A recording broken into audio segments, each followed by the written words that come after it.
And we're live. All right, welcome everyone. Welcome Ash. Welcome Anthony. It's been a little while, Ash. Yeah, it's been a little while. Sorry, been busy elsewhere. Less incubator stuff, more other stuff. But I'm here. Hi. Yeah. I think the last you time were I was on asking. was the quarterly update, I believe. Before. Yep. Last time you were on, we still had our intros, so we're jumping right in this time. Yeah. So you've been working on some other stuff, non-incubator stuff. Do you want to give us just a general what's Ash been up to lately and how are things going? Everything, life with a newborn, software development stuff, or like contracting with some of the stuff with Maya, some of the mostly the CTX stuff, really, in terms of all of our banking and legal compliance and the gift card stuff. That's been an experience in terms of building up that side of the business, which I'll have more updates on today. Just in general, just every aspect of CTX stuff from our UK business, our Canadian business, and our now our US incorporated business, the banking for all three of them, the compliance side of things in terms of our licensing, and as well as our visas and immigration, which we now have permanent residency in Canada, so we're here for good as well if we want to be, which has finally come through after 6 years of living here. So oh wow! it's been Congratulations on that. The newborn at home, not newborn anymore. She's like 7 months now, but just big life things. Awesome. Well, yeah, congrats on the residency, whatever. For Canada, that's I'm sure a load off, and congrats on the baby. So let's jump into the topic today. Anthony, what's the title here that we're working with? Because it threw me off a little bit, but yeah, it's dash web directory, so a directory on the web instead of the mobile app. It's not exactly mobile. I'm happy to go into more detail on it. Effectively, on our mobile apps at the moment, we have the Explore Dash page, which is a directory of merchants and ATMs. And those merchants were originally part of Discover Dash, which was an old hosted platform, I think, from Dashforce potentially, or from Up Mason at least. And that then sort of got imported into mobile and when it became defunct. But realistically, there's not a universal way or a single source of these things. And the mobile app is going to have the full flow for gift card purchase built into it. But what I really want from this is to have a sort of one-stop resource for our users. I think that we did have we had a proprietary in-house sort of system for CTX, but I don't think that's healthy. I think if users can access any merchant and provider, because we want to have coin cards and bit refills, spritz, whatever options in there that they can have, it means that they'll find more utility from the service and then they'll use it more. So ultimately, it is good for us. I think we're probably going to be at first the only flow where you can actually buy a gift card within this sort of service. But in time, I would love to have, whichever provider is the best, offers the most discount, has the most coverage, all of them, and just give users that choice.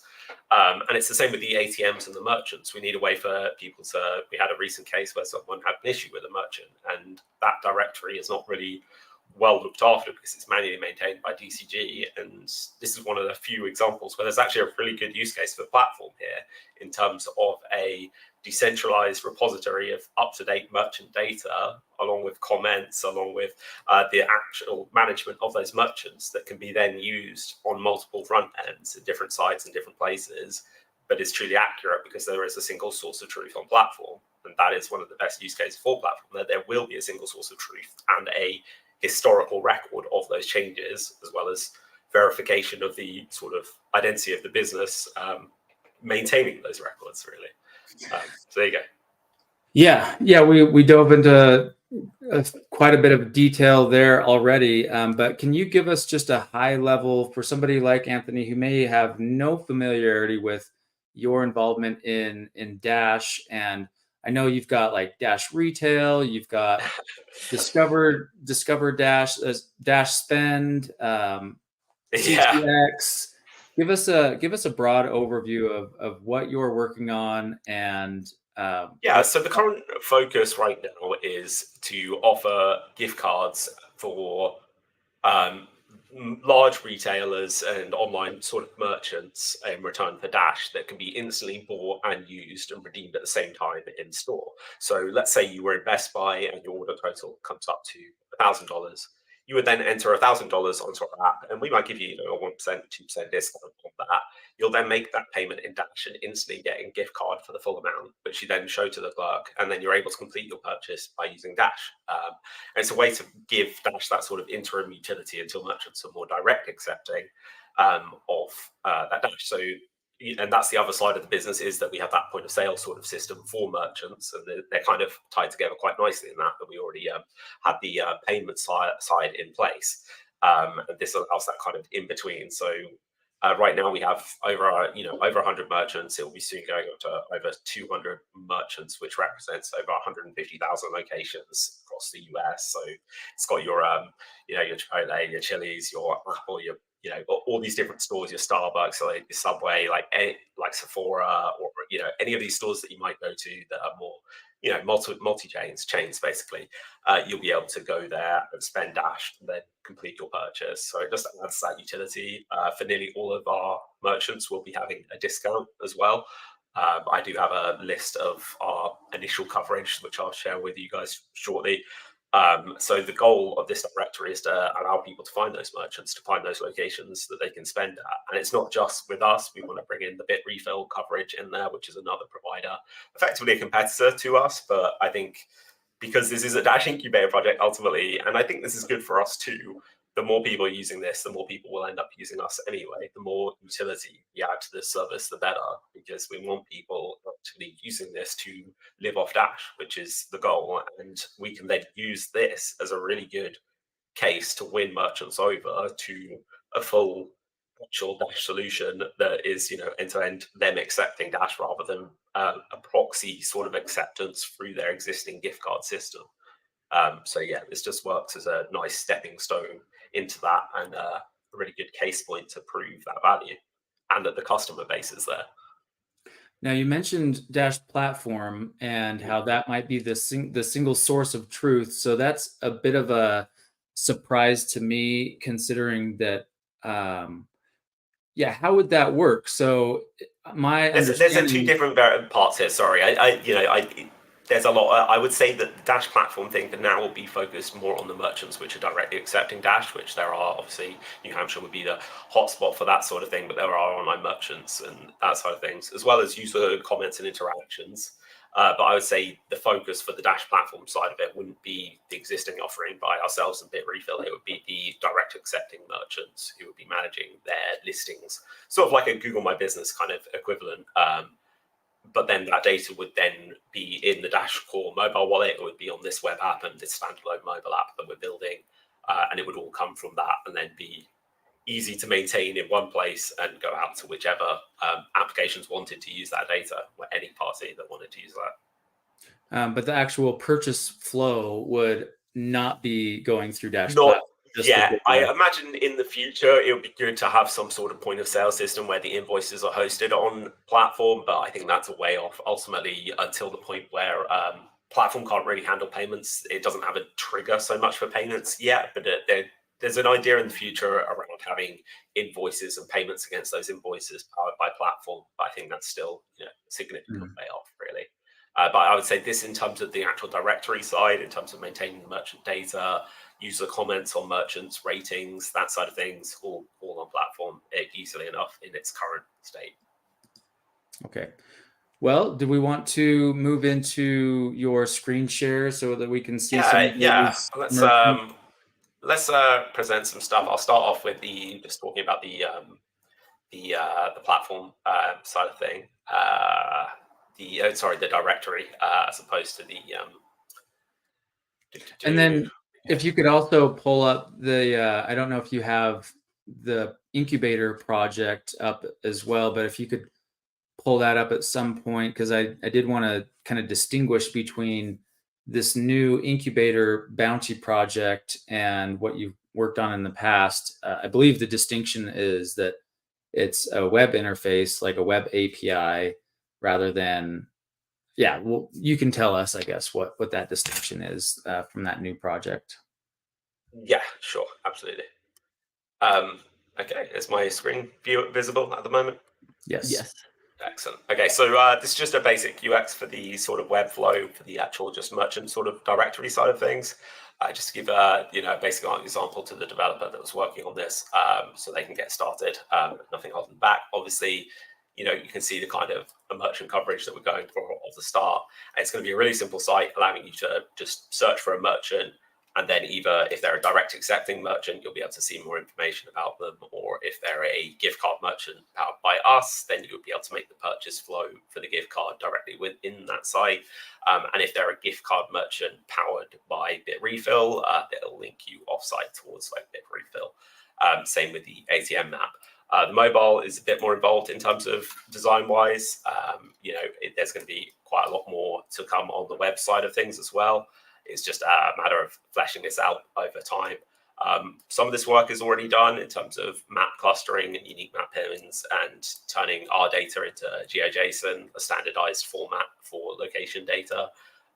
So that a lot of that work is already done. I'll just run through the flow quickly on here. Obviously, you'll be able to see the kind of discounts that you can get at sort of merchants that are near you. You can then see a good list of all the different merchants. You can go to your map and see who's near you and what's like local to you. So if you're out and about and you want to find out who you can go spend on your dash at nearby and what sort of discounts you'll be able to get, you'll see that. One of the issues with this data is it's not widely available data, so it's going to have to come from us, from TTX. It's not like we can just scrape Google for this. They don't. They block that quite heavily, so that's not going to be a particular option.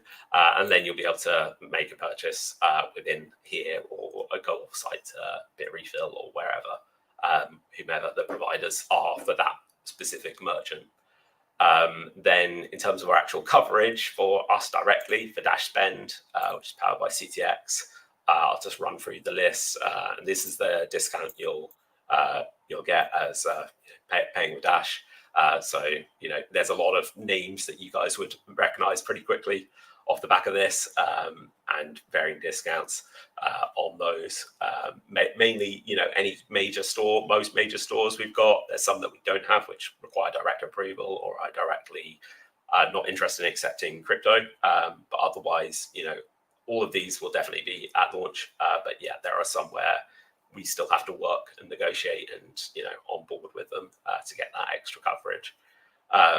So yeah, that will cover some of the discounts there. And at the bottom here, you'll see something interesting. We have a initial Visa e-reward card system. So you will actually be able to buy a sort of a Visa gift card, which you could spend anywhere. And that can be added to Apple Pay and Google Pay. The one issue with that right now is it can't be topped up. So you would just buy, up $200 and then spend it and then buy another reward card. We are working on a Visa MasterCard style program, but that will be directly with an issuing bank and with Visa or MasterCard themselves as part of one of their pilot programs in the space.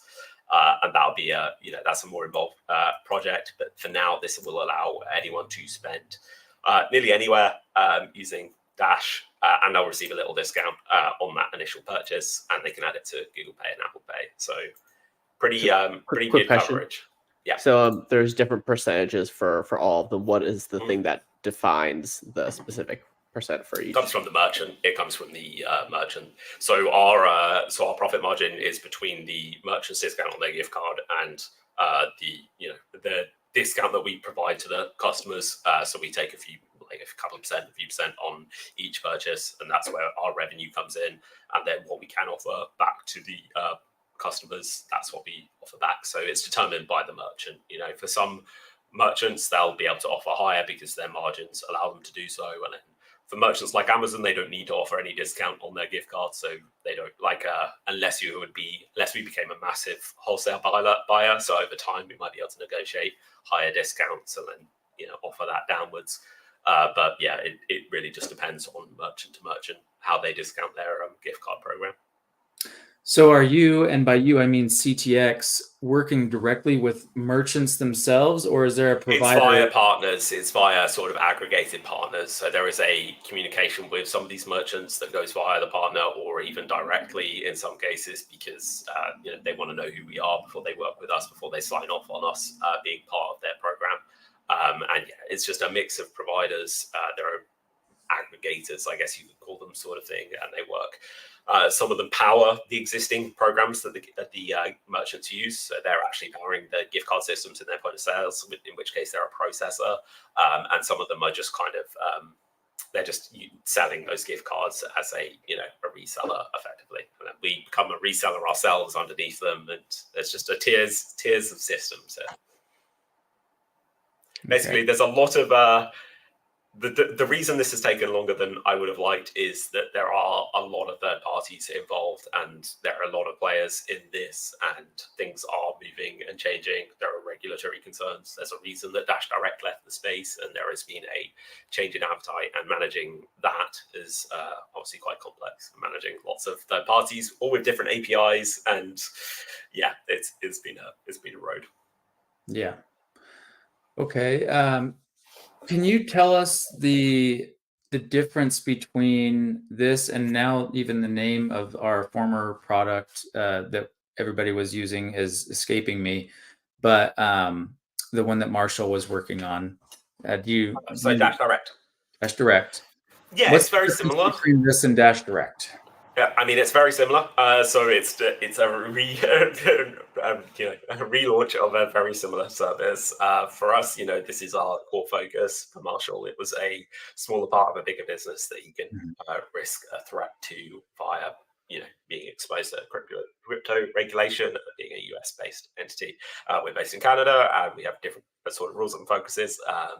We were powering payments for them for a long time, so this is our sort of area of expertise. We've always existed in this crossover space between sort of the incumbent financial services and crypto. So we're really comfortable here.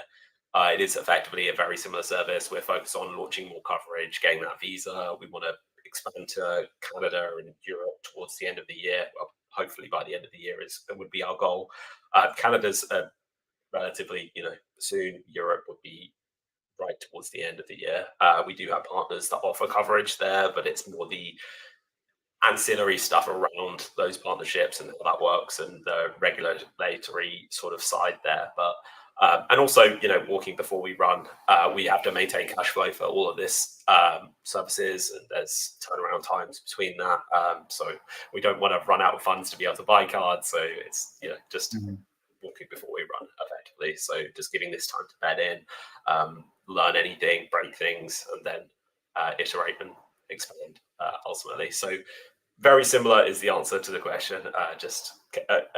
Carrying on what Marshall laid the foundation for there. Okay, so speaking of gift cards, what the user experience from purchasing a gift card through this service, what will it be like? Will I have to register? Do I have to provide any personally identifying information? We do take an email because we're going to send you the gift card via email as well as display it in app. We do have there is a level of AML that we have to do, but it's very open-ended because this is what's called a closed loop product rather than open loop. The Visa isn't more of an open loop, but the actual gift cards are closed loop because they can only be spent at that specific merchant. It has different sort of regulatory concerns. We do ask for an email address. We use, I guess, to deduplicate accounts and use it as sort of a unique identifier per account. And yeah, that's the only thing we really ask for. So you enter in your email, we send you a code to verify that email as part of your login flow. And then when you make a purchase, you'll pay with Dash as usual, deeply to the Dash wallet or directly within the Dash wallet for the integrated version. And you'll instantly get spit back a barcode or an alphanumeric code, which is your gift card. And you can either display that to the merchant, enter it on the web checkout, or otherwise they can scan the barcode, obviously, but you might have to read it out to them if they don't have a tool to scan the barcode, and that will complete your purchase. It's all instant. It's all comes through very quickly. So you'll be able to just do it at the till effectively when you're checking out. And sorry, did you say that the code must go to an email or may go? Can it go directly to? It the can also go to email. No, so it automatically goes to the app in the it'll display directly from the app, but the email is kind of like the backup form. It's also in terms of giving customer support. We need to be able to kind of verify you are who you say you are. I had this issue buying this, and if we don't have anything to associate between other than a dash address, then we'd have to get you to do like a signed message with the dash address, which becomes a lot more complex and involved. In the future, I do want to move towards using sort of a dash address from the mobile wallet, be like the first address from the HD wallet, sort of context 0 or whatever, and use that as the user, and they would effectively be able to redeem a code to prove that who they are. They would have to say, this is my customer support code. It would be like 6 digits, kind of like using two-factor authentication. That would be where I'd like to go in the future with this. Obviously, if we do introduce a Visa, MasterCard, Marshall was keen to try and introduce one without any KYC. I don't think that's a realistic option these days. And if we introduce a full Visa, MasterCard solution, it will be full, standard KYC side of things in terms of liveness check and proof of address and ID. That's just necessary to work with those partners. Okay, so Visa would have KYC AML. The gift cards would not. Gift cards won't, no, ever. Okay, and in terms of other applications integrating with the service, how would that work from a developer standpoint? Yeah, so obviously we have our API right now. It'd be like on an approval basis where we'll actually give keys, but it's relatively simple to use. You wouldn't necessarily need an API key for anything but our merchant data, because that is the location data that we have, because that's more proprietary. But the actual purchase flow, we can open that API up because anyone can actually see what their browser is doing in terms of the requests and do the same thing if they wanted. There's no, that's not particularly sensitive. Again, it would go through that flow where you would authenticate the user.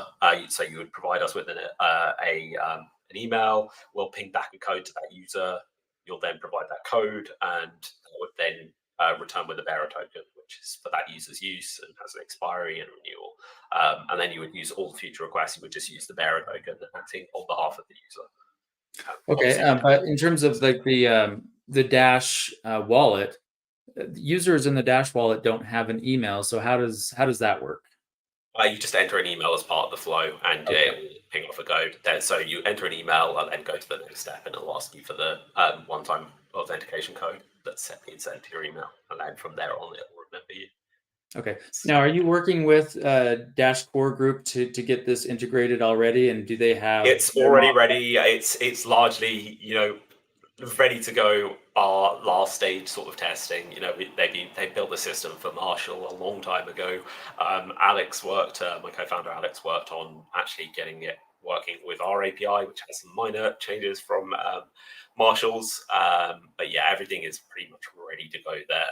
I would say it's 100% because we need to do the last sort of mile testing in terms of end-to-end purchase flows. But we've done all testnet flows. We managed to get gift cards displayed in the wallet. We managed to get the map updated with all of our merchant location data. So yeah, it's very much ready, and we're very keen to launch. Obviously, there is this third-party blocker right now that we're just hoping will be resolved this week, and that we can launch. This week, okay. That I was, I'm obligated to ask the when question, so I guess. So we're hoping the third-party blocker will be resolved this week, and then I'm not sure. I can't speak for DCG's sort of delivery timelines on the mobile wallet. We can get a basic web app working to get people testing this in a couple of weeks following that maximum, really. So there will be a usable version, however, beta, alpha, whatever you want to call it, within a few weeks, if that third-party blocker is resolved, which it should be. It sounds like such a simple problem. I'm really hoping they'll just come back to me today, tomorrow, some point this week and say, yeah, we've sorted it. We've whitelisted your IP. But we will see, I guess. Okay, well, that's great. A month, I would say, is probably something good that people can plan on based on what you've said. Anthony, do you have any questions, high-level questions? I know that a couple people in Discord had some questions, but I don't know if they ended up asking those in the channel. So I'll look for those while you ask any questions. Yeah, I Right, was just gonna say, like, once it is out, like, where will people find it? What should they search for? Like, Yeah, be showing like URLs and things. But the goal, I would like to have it hosted under a Dash.org subdomain, because really this is a Dash service, so it'll be spend.dash.org or something like that for the actual web app, and then for the mobile apps, they'll just be available on Google Play and the Apple App Store. I imagine Apple will take a little bit longer. I know it won't be in the Apple Wallet, the Dash Core Group Apple Wallet for quite a while, but the iOS wallet, but it will be in the Android wallet relatively quickly. Same for our standalone apps. We're building them in React Native, so they will be available on both. But I imagine it's going to take us a little bit longer to get the approval on the iOS App Store. So it'll be Android first, and then it would be the.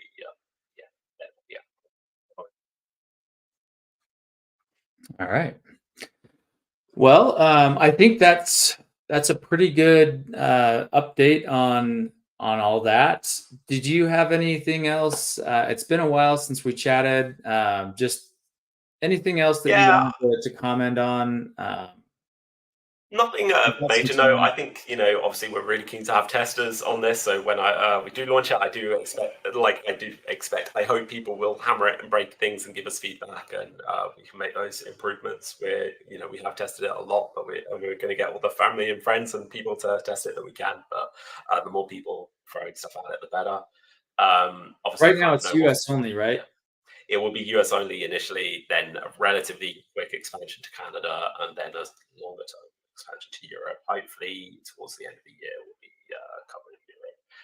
Likewise, I would love to get a full Visa MasterCard solution in by December, hit that Christmas sort of bump, but we will see how that goes.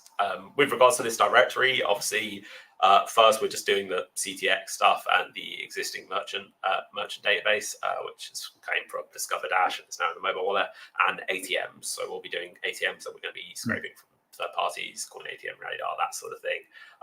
And there'll be a full ATM map in there as well. Bitrefill will be relatively easy to at top level provide links offsite on a merchant page. So if you went to dash spend / Best Buy, you'll be able to see that you can purchase directly with CTX and get a discount, or you can go off to Bitrefill. But there'll be more merchants that Bitrefill have coverage for that we don't at this stage. So they'll have their own sort of listings on there, which just say available on Bitrefill. Click here to make a purchase, and it will send you off to Bitrefill. Just one more question from the user experience standpoint. Do you expect this to be a service where somebody is standing in a line, they get the exact price of what's being charged? Can they buy the gift card for that exact amount It and is, pay? yeah. I think for most merchants, it will work that way effectively. I think some there will be a level of clunkiness, like gift cards on a polished system in their own right for some merchants. For a lot of merchants, you'll be able to go in, you'll be able to make a purchase at Subway, you'll see your total is like $11.53.